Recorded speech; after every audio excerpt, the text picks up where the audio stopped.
मारताची जागेवा जागेवा झोपलेले असाल या प्रपंचाच्या मायावी बाजारामध्ये, हे माझं ते माझं करीत असाल तर जागे व्हा. आणि एक गोष्ट हे समजत नसेल तर जे माणूस मेलं त्याच्याकडे जाऊन बघा.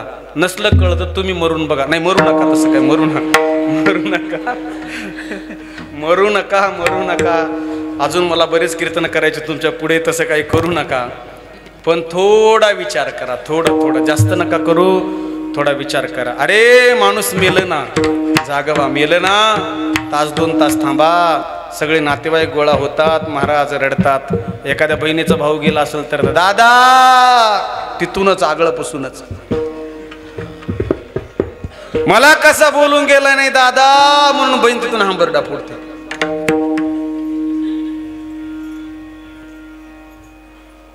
बहिणी येते ता, बाकीचे लोक येतात, महाराज रडते. थोडा वेळ, किती वेळ रडतात तो? होय, किती वेळ रडतात महाराज, किती वेळ रडतात? थोडा कालावधी, थोडं थांबा ना. संध्याकाळ होऊ द्या ना, जरा पोटात भूक लागू द्या ना. हळू सुटून दुसऱ्या घरात जाऊन म्हणजे हाय का काय खायला? माफ करा, मला कोणाची निंदा करायची नाही, टिंगल करायची नाही.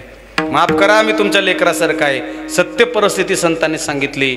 थोडं विचार करा. तिथं जेवता येत नाही, सोयरे धायरे जेवायची व्यवस्था करतात.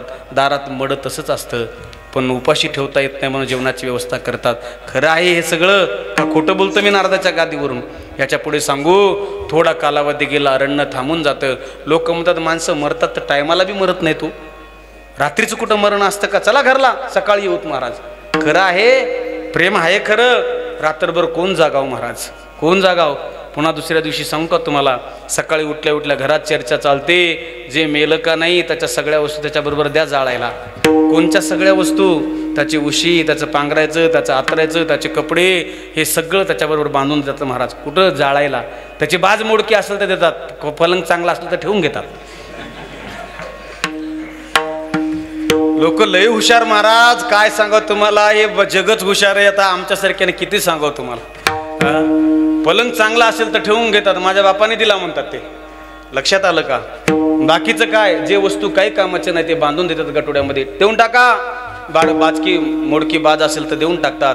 पांघरायचं, आतरायचं, त्याचे कपडे सगळं सोबत देतात महाराज. एवढंही करून एकदा का चिता महाराज प्रेत उचललं, खांद्यावरती घेतलं की समोर प्रेत यात्रा चालते. मडकं धरणारं मडकं धरून चालतं. 4 जणांनी खांद्यावर घेतलेलं असतं. जवळची नातेवाईक हुमसाहुमशी थोडं रडतात. पहिल्यापेक्षा थोडं कमी झालेलं असतं, पण थोडं रडतात. आणि त्याच्यानंतर मागचे मात्र प्रवचन चालू करतात. एकदम मागं चालतात ते. तंबाखूला चुना मिळून त्याचं चालतं प्रवचन. बरं होतं हो, कालच भेटलं होतं मला.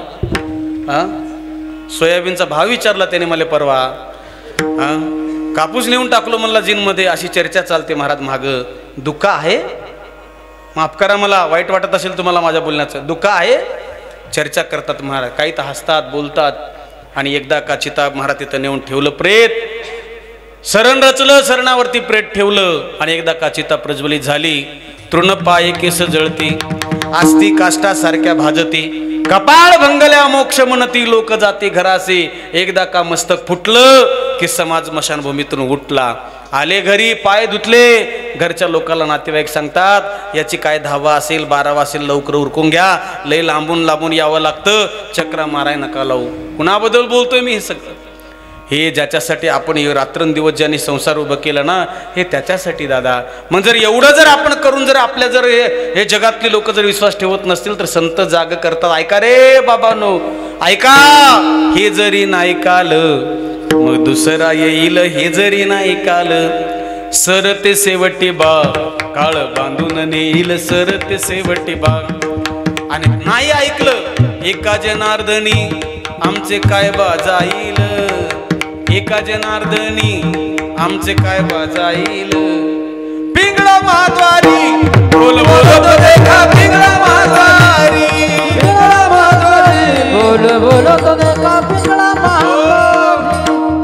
राम राम दोन्ही अक्षरे सुलभानी सोपारे, जागा मागिलिया पहारे. आता इथं माझा प्रश्न आहे, शेवटची गोडतेची खरे गा. उलट झालं का? शेवटची गोड तेच खरेगा. कोणतं शेवटचं गोड आहे आणि खरं काय? खरं तेच आहे. संत जाग करतात. उठा रे बाबा उठा, जागे व्हा. कुठं झोपलेले आहेत महाराज? सगळे कीर्तनात जागेच आहेत. महाराज काय म्हणतात? जाग करतात. झोप ही दोन प्रकारची असते. एक झोप आहे व्यवहारातली आणि दुसरी झोप आहे परमार्थातली. कोणती झोप आहे? अज्ञान रूपी अंधकार झोपेमध्ये आपण झोपलेले आहोत. महाराज ज्ञानेश्वरी उघडा, माऊली बोलतात, अविद्येच्या निदा विश्व स्वप्नाचा धंदा भोगत होता प्रबोधा अनादि जो.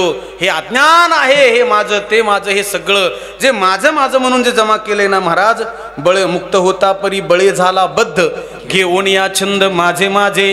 हे माझं माझं म्हणून जे अज्ञान रूपी अंधकारामध्ये आपण जीवन जगतोय ना, हे अज्ञान रूपी झोपेतून आपल्याला संत जाग करतात आणि स्वरूपाची जागृती करून देतात. तुम्ही कोण आहात? अरे आम्ही सिंहाचे बछडे आहोत, आम्ही वाघाचे बछडे आहोत, आम्ही शेळ्याचे लेकरं नाहीये, शेळ्याचे पिल्ले नाहीये, मेंढ्याचे पिल्ले नाहीये, अशी जागृती करतात संत. आणि त्याला सांगतात की तुम्ही कोण आहात? तुम्ही स्वतः ईश्वर आहात बाबा, तुम्ही ईश्वराचे अंश आहात. अशी जागृती संत करतात. आणि म्हणून संत या जगावरती उपकार करतात. आणि पहिले उपकार कोणते? तर मज निरंतर जागविती, जाग करतात महाराज. मग त्यांनी जर एवढे उपकार केले, त्यांना काही तुम्ही देण्याचा प्रयत्न केला का नाही?